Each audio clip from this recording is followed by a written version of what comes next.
శ్రీ గణేశాయ నమః. శారదా గురుభ్యో నమః. ఈటీవీ లైఫ్ ఆధ్యాత్మిక ఛానల్ ప్రేక్షకులకు శుభోదయం శ్రేయస్సు కార్యక్రమానికి శుభస్వాగతం.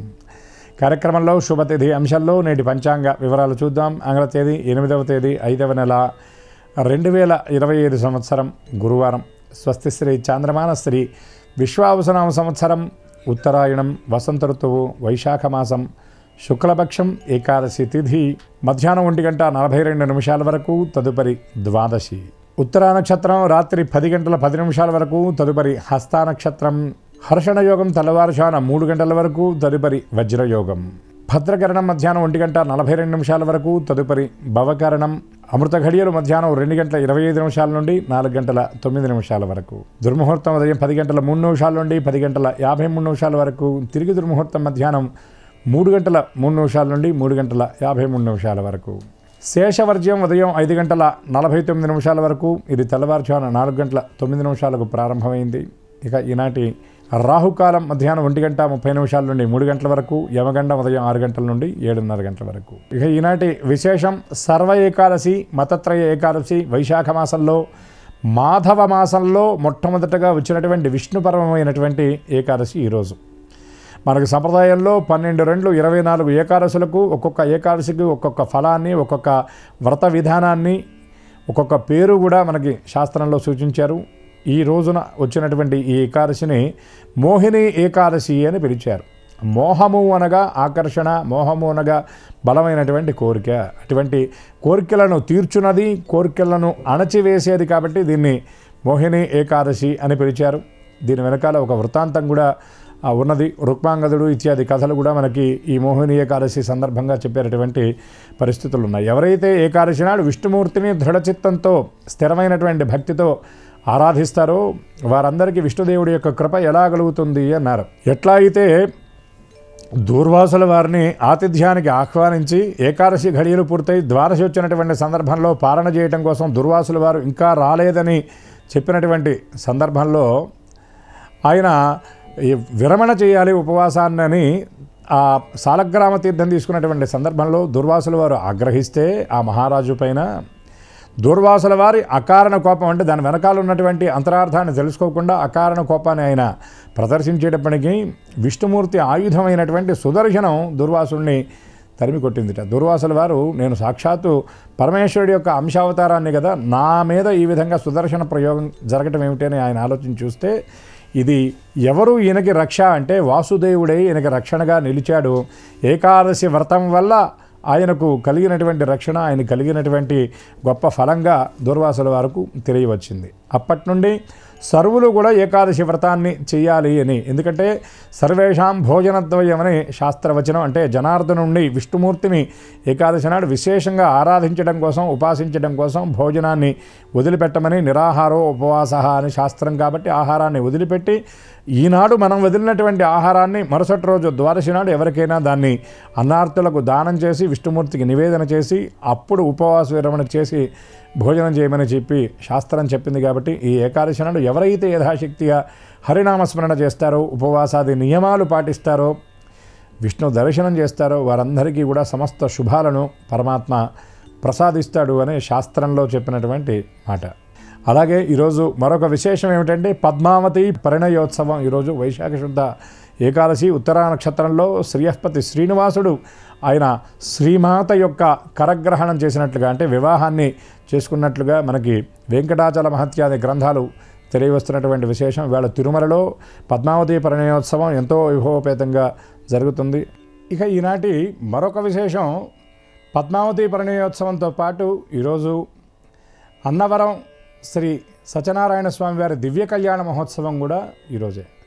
సత్యనారాయణం దేవం వందేహం కామదం ప్రభుం లీలయా వితతం విశ్వం ఏవ తస్మై నమో నమః అని సత్యానికి ఒక దైవత్వాన్ని, ఒక రూపాన్ని ఇస్తే ఆయనే సత్యనారాయణ స్వామి అని మనకి స్కాందపురాణం చెప్పినటువంటి మాట. నిత్యానుపాయిని అయినటువంటి జగదంబ స్వామి ఎక్కడికి వెళితే ఆయన్ని అనుసరించి అలా వెళ్ళింది. సత్యదేవుడుగా ఆయన ఆవిర్భవించినప్పుడు రమాదేవిగా, అనంతలక్ష్మిగా ఆవిడ పేర్లు ఉన్నప్పటికీ కూడా ఆ స్వామి చెంత ఉండేటటువంటి ఆ తల్లి యొక్క దివ్య కళ్యాణ మహోత్సవం ఈ రోజున సత్యదేవుడి యొక్క దివ్య కళ్యాణాన్ని తిలకించడం అంటే ఇది నిజంగా సుకృతమని చెప్పాలి. అటువంటి ఆ కళ్యాణమూర్తిగా మనందరినీ అనుగ్రహించేటటువంటి సత్యదేవుడి యొక్క దివ్యకృప మనందరికీ పరిపూర్ణంగా ఉండాలని ఆశిస్తూ స్వస్తి.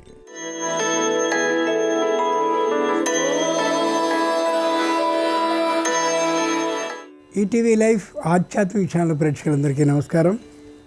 శ్రీరస్తు కార్యక్రమంలో గ్రహయోగం అంశానికి స్వాగతం. ఈనాటి ఈ గ్రహయోగం శీర్షికలో మేషాది ద్వాదశ రాశి వారికి కలిగే శుభ అశుభ ఫలితాలని, అవసరమైన సందర్భాల్లో ప్రత్యామ్నాయ మార్గాల్ని తెలుసుకుంటారు. అంతేకాక ఏ రాశి వారికి ఏ దిక్ప్రయాణం లాభకరమో, ఏ రాశి వారికి ఏ దైవ దర్శనం సర్వ అనుకూలమో, ఏ రాశివారు ఏ రంగు దుస్తుల్ని ధరించినట్లయితే సర్వకార్యాలు నిర్విఘ్నంగా పరిపూర్ణమవుతాయో, ఏ రాశి వారికి ఏ సంఖ్య అదృష్ట సంఖ్యగా పరిణమించబోతోందో నేటికి మాత్రం ఆ విశేషాన్ని క్రమంగా తెలుసుకుంటారు. ముందుగా నేటి పంచాంగం. ఈరోజు శుద్ధ ఏకాదశి, గురువారం. ఇక నేటి ప్రత్యేకత, అన్నవరంలోని శ్రీ వీర వెంకట సత్యనారాయణ స్వామి వారికి కళ్యాణోత్సవం, పైగా మోహిని ఏకాదశి. ఇంతేకాక తిరుమలలో పద్మావతి శ్రీనివాసుల కళ్యాణం 3 రోజుల క్రితం ప్రారంభమైనటువంటిది ఈరోజు పరిపూర్తి అవుతోంది. ఇక నేటి గ్రహస్థితిని పరిశీలించి చూస్తే మేషంలో బుధ రవులు, వృషభంలో గురుడు, కర్కాటకంలో కుజుడు, సింహంలో రవి, కన్యలో చంద్రకేతువులు, ఇక మీనంలో గురు శని రాహులు కనిపిస్తున్నారు. ఈ తాత్కాలిక గ్రహస్థితి ఆధారంగా మేషాది ద్వాదశ రాశి వారి శుభ అశుభ ఫలితాలని క్రమంగా పరిశీలించి చూద్దాం. ముందుగా మేషరాశి.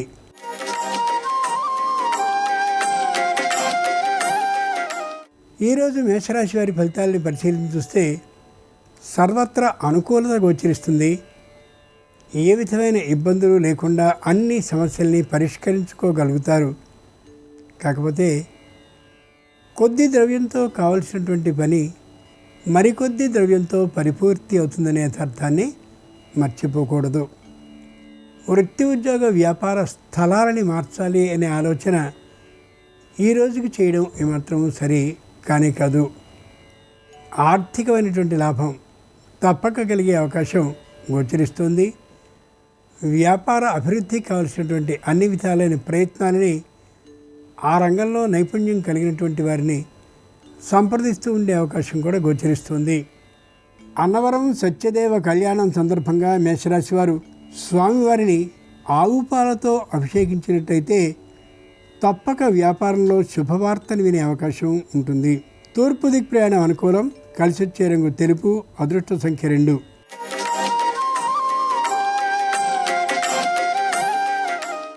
ఈరోజు వృషభ రాశి వారి ఫలితాలని పరిశీలించి చూస్తే తప్పక కుటుంబంలో సంతాన లాభానికి అవకాశం ఉంది. కుటుంబ అభివృద్ధి జరుగుతుంది. వాక్చాతుర్యంతో పై అధికారాన్ని దగ్గర చేసుకోగలిగినటువంటి తనం ఏర్పడుతుంది. క్రింది ఉద్యోగులతో అనుకూలమైనటువంటి వాతావరణంలో ఉండడమే కాకుండా నిజాయితీతనంతో వ్యవహరిస్తారు. ఎవరితోనూ వాగ్ వివాదాలు కానీ ఘర్షణ వాతావరణాన్ని కానీ ఏర్పాటు చేసుకోవడానికి ఇష్టపడరు.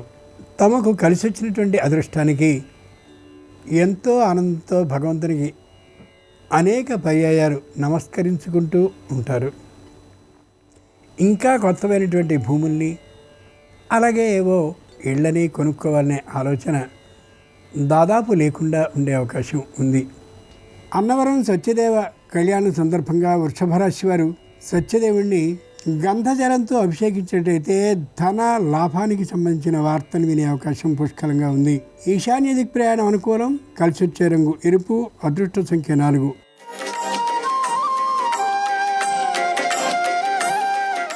ఈరోజు మిథున రాశి వారి ఫలితాలని పరిశీలించి చూస్తే ఆర్థికంగా అనుకూలంగా ఉంటారు.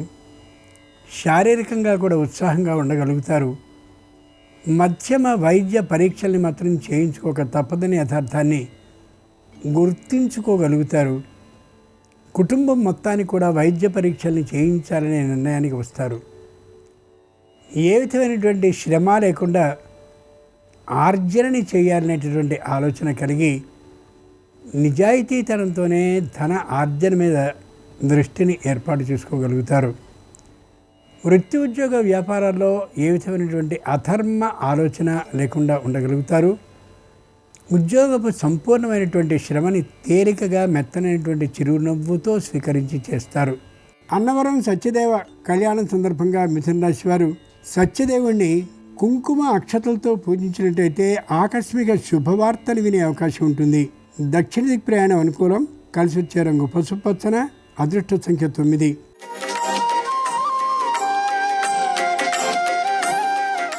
ఈరోజు కర్కాటక రాశి వారి ఫలితాలని పరిశీలిస్తే ప్రతి విషయంలోనూ కూడా ఆలోచన, నిర్ణయం అనేవి చాలా ఆలస్యంగా చేస్తూ ఉంటారు. ధైర్యంగా ఏ ఆలోచనని వెంటనే తెగగొట్టి నిర్ణయించగలిగినటువంటి అవకాశం ఉండే అవకాశం లేదు. ఆరోగ్యం మధ్యమంగా ఉండే అవకాశం ఉంది. వాహనంలో అతివేగంతో ప్రయాణించడం ఏమాత్రం సరి కాకపోవచ్చు. అన్నదమ్ములు అపచెల్లెల మధ్య ఏకాభిప్రాయ సాధన లేకపోయేటటువంటి కారణంగా ఆస్తికి సంబంధించిన పంపకాల విధానం తెర మీదకి వచ్చే అవకాశం బలంగా గోచరిస్తుంది. ఆ కారణంగా ఒకసారి ఆ దృష్టితో ఆలోచన చేయడం అవసరం. వీరికి వీరుగా పంపకాల గురించి ప్రస్తావించడం ఏమాత్రమూ సరికాకపోవచ్చు. అన్నవరం సత్యదేవ కళ్యాణం సందర్భంగా కర్కాటక రాశి వారు అన్నవరం సత్యనారాయణ స్వామి వారిని తమలపాకులతో అర్చించినట్లయితే రుణ విముక్తి కలిగే అవకాశం ఉంటుంది. పాత బకాయిలు వచ్చే అవకాశం కూడా ఉంటుంది. నిర్ణీత దిక్ ప్రయాణం అనుకూలం. కలిసి వచ్చే రంగు నలుపు. అదృష్ట సంఖ్య 6.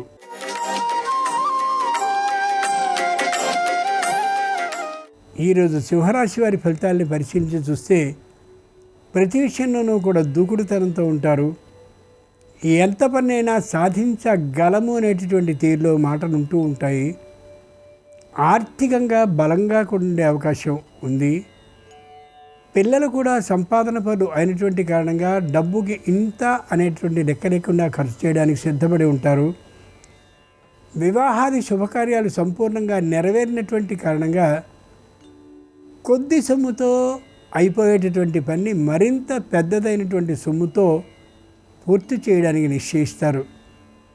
వృత్తి ఉద్యోగ వ్యాపారపరమైనటువంటి ఆదాయాలు ఈ రాశి వారికి విశేషంగా ఉంటాయి. అయితే తీర్చవలసినటువంటి రుణాలు కూడా ఆ స్థాయిలోనే దాదాపుగా ఉండే అవకాశం లేకపోలేదు. అన్నవరం సత్యదేవ కళ్యాణం సందర్భంగా సింహరాశి వారు సత్యనారాయణ స్వామి వారిని సన్నజాజులతో అర్చించినట్లయితే నూతన ఉద్యోగ ప్రాప్తి సూచన కలిగే అవకాశం ఉంది. పశ్చిమ దిక్కు ప్రయాణం అనుకూలం. కలిసి వచ్చే రంగు నీలం. అదృష్ట సంఖ్య 7.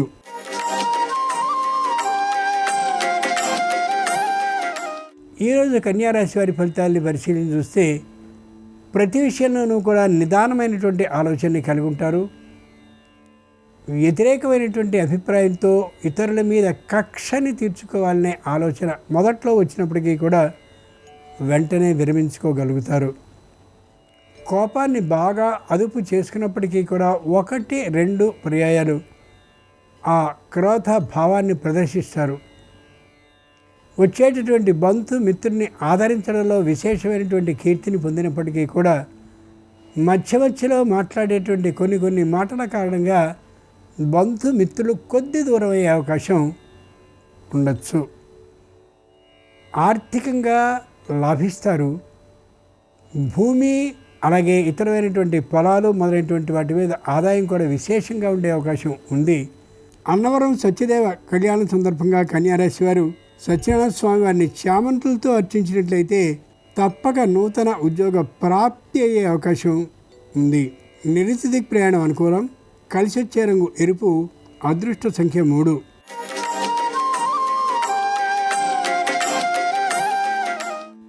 ఈరోజు తులారాశి వారి ఫలితాలని పరిశీలించి చూస్తే విశేషమైన అహంకార భావంతో ఉంటారు.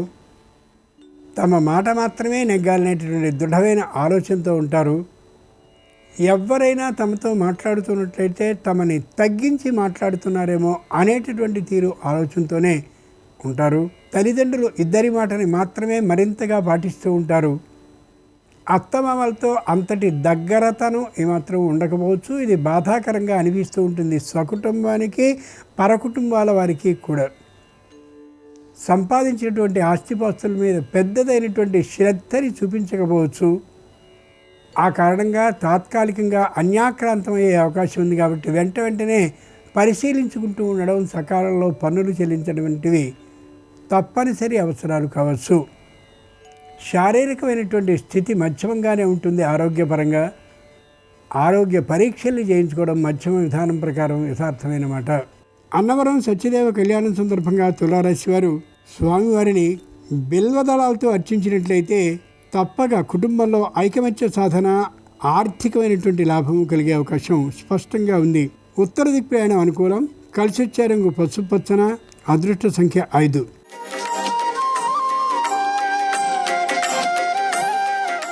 ఈరోజు వృశ్చిక రాశి వారి ఫలితాలని పరిశీలన చూస్తే అన్ని విధాలా అనుకూలత గోచరిస్తోంది.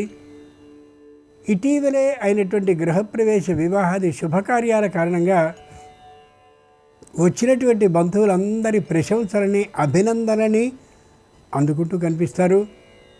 నూతనమైనటువంటి స్థలాన్ని కొనాలనే ఆలోచన ఒకటైతే మనసుకు తడుతుంది. కానీ ఆర్థికమైనటువంటి స్తోమత లేనటువంటి కారణంగా ఆ వైపు కన్నెత్తి కూడా చూసే అవకాశం ఉండకపోవచ్చు.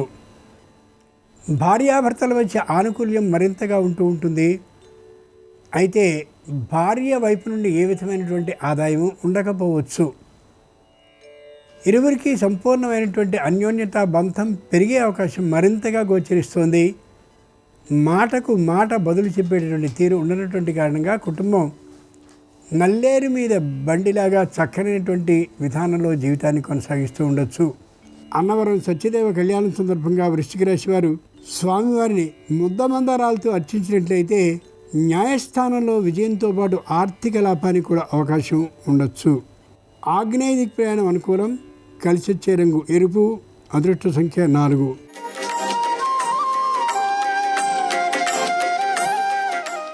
ఈరోజు ధనురాశి వారి ఫలితాలని పరిశీలన చూస్తే అహంకార భావం తగ్గుతుంది. తాము మాత్రమే ఇంటిని కొనాలి, తమ పేరిటే అనేటువంటి ఆలోచనలో కూడా క్రమక్రమంగా మార్పు ప్రారంభమవుతుంది. తల్లిదండ్రుల్లో ఒకరికి తాత్కాలికమైనటువంటి అనారోగ్యం విశేష స్థాయిలో కలిగినటువంటి కారణంగా వైద్య చికిత్స అవసరమయ్యే అవకాశం గోచరిస్తుంది.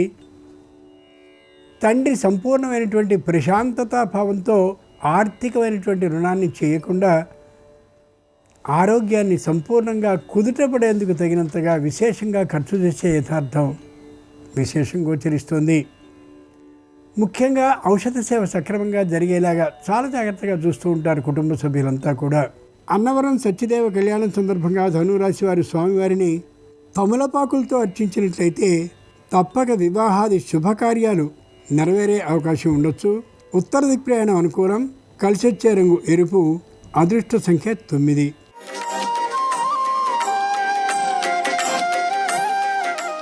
ఈరోజు మకర రాశి వారి ఫలితాలని పరిశీలన చూసినట్లయితే తాము పట్టినటువంటి ఆ పట్టు విడవడానికి మాత్రము ఇష్టాన్ని చూపించరు. కుటుంబంలో దగ్గర అయినటువంటి వారికి అనారోగ్య భావన కలిగే అవకాశం ఉంది. కాబట్టి వారిని పరామర్శించడం కోసమని పొరుగు ఊరు ప్రయాణాలను చేయవలసిన అవసరం ఏర్పడవచ్చు. మాట్లాడే ప్రతి మాటలను కూడా 2 తీరుల విధానాలు గోచరించేటువంటి కారణంగా వీరి మాట మీద అంతటి విశ్వాసం ఇతరులకి ప్రస్తుతానికి ఉండకపోవచ్చు. ఆర్థికమైనటువంటి రుణాన్ని ఇయ్యగలిగినటువంటి స్తోమత ఉన్నప్పటికీ కూడా బంధు మిత్రులు ఎరుగున్న వారికి అయినటువంటి వారి విషయంలో ఆ విధమైన వెసులుబాటుని మాత్రము చూపించరు, రుణాన్ని ఇయ్యరు. ఆర్థికమైనటువంటి ఆదాయం పెరిగే అవకాశం ఏమాత్రము ఈ రాశి వారికి ఈ రోజున లేనే లేదు. వృత్తి ఉద్యోగ వ్యాపారపరమైన ఆదాయం మాత్రం మధ్యమంగానే ఉంటుంది ఈ రోజున ఈ రాశి వారికి. అన్నవరం సత్యదేవ కళ్యాణం సందర్భంగా మకర రాశి వారు శ్రీ వీర వెంకట సత్యనారాయణ స్వామి వారిని పసుపు అక్షతలతో అర్చించినట్లయితే తప్పక సకల సమస్యలు పరిష్కరింపబడే అవకాశం ఉండొచ్చు. ఆ కారణంగా ఆర్థిక లాభం జరిగే అవకాశం కూడా ఉంటుంది. తూర్పు దిక్ ప్రయాణం అనుకూలం. కలిసొచ్చే రంగు నలుపు. అదృష్ట సంఖ్య 8.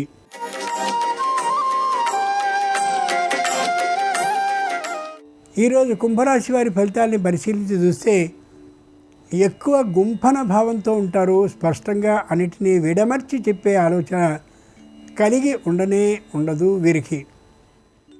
ఆర్థికమైనటువంటి పెట్టుబడిని పెట్టేంతటి స్తోమత లేనిటువంటి కారణంగా అనేకమైనటువంటి సంస్థలు సహాయపడడం కోసం రుణరూపేణ వచ్చినప్పటికీ కూడా వాటిని ఏమాత్రము వినియోగించుకోలేకపోతారు. ముఖ్యంగా కుటుంబానికి సంబంధించినటువంటి అన్ని విధాలైన సౌకర్యాలని ఏర్పాటు చేసుకోగలుగుతారు. అప్పటికీ కూడా రుణాన్ని ఇవ్వకుండా ఉండేందుకు తగిన జాగ్రత్తని పడుతూనే ఉంటారు. తల్లి తండ్రుల ప్రోత్సాహం మీద తప్పనిసరిగా రుణాన్ని ఇవ్వాల్సిన పరిస్థితి ఏర్పడవచ్చు. దానివల్ల ఇబ్బందులే తప్ప ప్రత్యేకమైన కొత్తదనాలు ఏమాత్రం ఉండవు, ఆర్థికమైన లాభం ఉండదు అనే యథార్థాన్ని గ్రహించుకోగలగాలి. అన్నవరం సత్యదేవ కళ్యాణం సందర్భంగా కుంభరాశి వారు అన్నవరం సత్యనారాయణ స్వామి వారిని తులసీ దళాలతో అర్చించినట్లయితే ఆరోగ్య లాభంతో పాటు ఆర్థిక లాభం కూడా కలిగే అవకాశం ఉండొచ్చు. ఉత్తర దిక్ ప్రయాణం అనుకూలం. కలిసి వచ్చే రంగు నీలం. అదృష్ట సంఖ్య 1.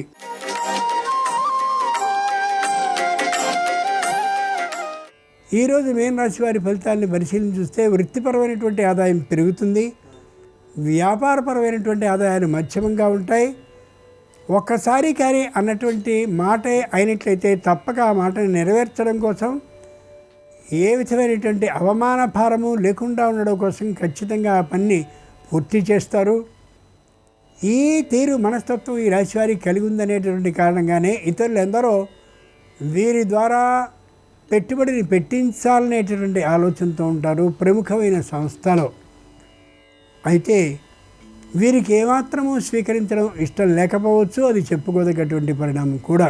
అన్నవరం సత్యనారాయణ స్వామి వారి కళ్యాణం సందర్భంగా మీనరాశి వారు స్వామివారిని మల్లెపూలతో అర్చించినట్లయితే మానసిక ప్రశాంతత సిద్ధిస్తుంది. రావాల్సిన బకాయిలు వచ్చే అవకాశం కూడా ఉండొచ్చు. ఈశాన్య దిక్ ప్రయాణం అనుకూలం. కలిసి వచ్చే రంగు తెలుపు. అదృష్ట సంఖ్య 3. ఇవి ఈనాడు ద్వాదశ రాశుల వారికి కలిగే శుభ అశుభ ఫలితాలు. ఈరోజు వైశాఖ శుద్ధ ఏకాదశి సందర్భంగా అన్నవరంలో శ్రీ వీర వెంకట సత్యనారాయణ స్వామి వారికి కళ్యాణోత్సవం జరుగుతుంది. ఆ కారణంగా ఆ సత్యనారాయణ స్వామి వారి సంపూర్ణ అనుగ్రహం సర్వరాశుల వారికి కలగాలని హృదయపూర్వకంగా ప్రార్థిస్తూ స్వస్తి.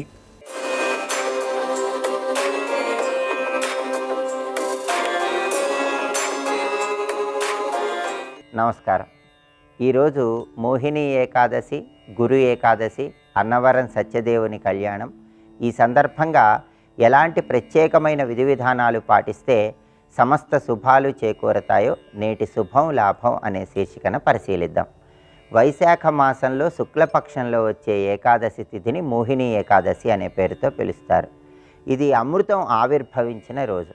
మోహిని ఏకాదశి సందర్భంగా విష్ణు సహస్రనామం చదివినా విన్నా 1000 గోవులు దానం చేసిన ఫలితం కలుగుతుంది. విష్ణు సహస్రనామం చదువుకోలేని వాళ్ళు ఓం నమో నారాయణాయ అష్టాక్షరి మంత్రాన్ని పఠించుకున్నా కూడా విష్ణుమూర్తి అనుగ్రహం వల్ల సమస్త శుభాలు చేకూరతాయి. అదేవిధంగా మోహిని ఏకాదశి సందర్భంగా మీకు దగ్గరలో ఉన్న విష్ణు సంబంధమైన ఆలయానికి వెళ్ళి, అంటే రాముడు, కృష్ణుడు, నరసింహస్వామి, వెంకటేశ్వర స్వామి, ఇలా విష్ణు సంబంధమైన ఆలయానికి వెళ్ళి ఆలయంలో ధ్వజస్తంభం దగ్గర ఆవు నెయ్యి దీపాన్ని వెలిగించండి.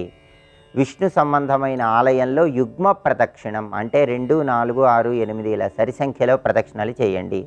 విష్ణు ఆలయంలో భక్తులకు ప్రసాద వితరణ చేయండి. ఆలయ ప్రాంగణంలో మొక్కలకు నీళ్లు పోయండి. ఇలా చేస్తే సమస్త శుభాలు చేకూరతాయి. ఏకాదశి వ్రతం ఉంటే చాలా మంచిది. కేవలం పాలు పళ్ళు మాత్రమే స్వీకరిస్తూ రాత్రికి గోధుమ రవ్వతో తయారు చేయబడిన ఆహార పదార్థాలు స్వీకరించండి. దీన్ని హరినక్తం అంటారు. ఇలా చేస్తే కూడా ఏకాదశి వ్రతం చేసిన ఫలితం కలుగుతుంది. సమస్త శుభాలు చేకూరతాయి. అలాగే గురువారం ఏకాదశితో కలిసి వచ్చింది కాబట్టి దీన్ని గురు ఏకాదశి అనే పేరుతో కూడా పిలుస్తారు. గురు ఏకాదశి గురుగ్రహ దోషాలు తొలగింపజేసుకోవటానికి అనుకూలమైన రోజు కాబట్టి ఈరోజు ప్రధానంగా శనగపప్పుతో చేసిన పదార్థాలు కానీ, పసుపచ్చటి అరటి పండ్లు కానీ ఎవరికైనా దానం ఇస్తే జాతకంలో గురుబలం పెరుగుతుంది. గురుగ్రహ దోషాలు తొలగిపోతాయి. గురు ఏకాదశి సందర్భంగా దక్షిణామూర్తి ఆలయ దర్శనం విశేషమైన శుభ ఫలితాలను కలిగింపజేస్తుంది. సంపూర్ణంగా గురుగ్రహ దోషాలన్నీ పోగొట్టుకోవటానికి ఈరోజు దక్షిణామూర్తి ఆలయంలో వెలిగించే దీపం విశేషమైన శుభ ఫలితాలను కలిగింపజేస్తుంది. అలాగే ఈరోజు అన్నవరం సత్యదేవుని కళ్యాణం. ఈ సందర్భంగా గృహంలో సత్యనారాయణ స్వామి వారి చిత్రపటం దగ్గర ప్రత్యేకమైనటువంటి నైవేద్యాలు సమర్పించడం ద్వారా, అంటే గోధుమ రవ్వతో తయారు చేయబడిన పదార్థాలు నైవేద్యంగా సమర్పించడం ద్వారా, అరటిపండ్లు నైవేద్యంగా సమర్పించడం ద్వారా సత్యనారాయణ స్వామి సంపూర్ణమైన అనుగ్రహానికి సులభంగా పాత్రలు కావచ్చు. మోహిని ఏకాదశి, గురు ఏకాదశి, అన్నవరం సత్యదేవుని కళ్యాణోత్సవం సందర్భంగా ఈ విధి విధానాలు పాటించండి. సమస్త శుభాలను సిద్ధింపజేసుకోండి. అలాగే రేపు శుక్రవారం సందర్భంగా అన్ని సమస్యలు అధిగమించటానికి, శుభము లాభము చేకూరటానికి ఎలాంటి ప్రత్యేకమైన దీపారాధనలు చేయాలో రేపటి శుభం లాభం అనే శీర్షికన పరిశీలిద్దాం. నమస్కారం. ఈ కార్యక్రమాన్ని తిరిగి చూడాలనుకుంటే www.youtube.com/ETV Life Spiritual లో చూడవచ్చు.